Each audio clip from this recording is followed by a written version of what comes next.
Question کیا تھا کہ اسلام کے نزدیک شادی کی صحیح عمر کیا ہے، لڑکے کی لڑکی کی۔ دیکھیں، ہمارے مذہب اسلام میں شادی کے لیے عمر کا حقیقتاً معاملہ نہیں دیکھا جاتا۔ ایک تو مطلقاً اجمالی طور پہ کہہ سکتے ہیں کہ جیسے لڑکا لڑکی بالغ ہوں اور شادی کے اسباب تمام مہیا ہو جائیں تو پھر بالکل تاخیر اور دیر نہیں کرنی چاہیے، ان کی شادی کر دینی چاہیے۔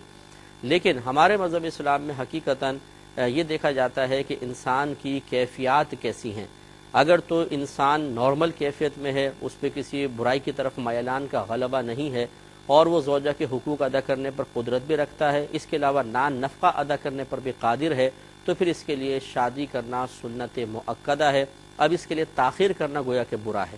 اور اگر اس کو گمان ہے کہ میں شادی نہیں کروں گا، نان نفقہ بھی دے سکتا ہے، حقوق زوجیت بھی ادا کر سکتا ہے، اور گمان ہے کہ اگر میں شادی نہیں کرتا ہوں تو زنا میں شاید مبتلا ہو جاؤں، شاید، یقین نہ ہو، گمان ہو، تو پھر اس کے لیے نکاح کرنا واجب ہو جائے گا۔ اور اگر یہ سمجھتا ہے کہ اگر میں نکاح نہیں کرتا ہوں، حقوق زوجیت پہ قدرت بھی ہے، نان نفقہ بھی ہے،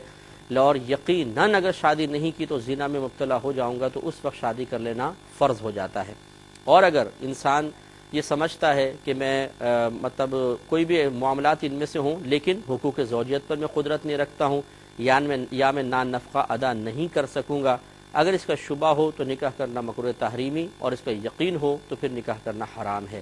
ایسی صورت میں جبکہ انسان برائی کی طرف مائل بھی ہو لیکن حقوق زوجیت ادا نہیں کر سکتا، نان نفقہ ادا نہیں کر سکتا، تو اس کے لیے بھی شرعی حکم یہ ہوتا ہے کہ وہ روزے رکھے کثرت کے ساتھ اور اچھے اور پاکیزہ لوگوں کی صحبت اختیار کرے، تاکہ ذہن میں وہ خیالات نہ آئیں کہ جو اسے کسی برائی کی طرف ابھاریں، یہ اس پہ پھر واجب ہوگا۔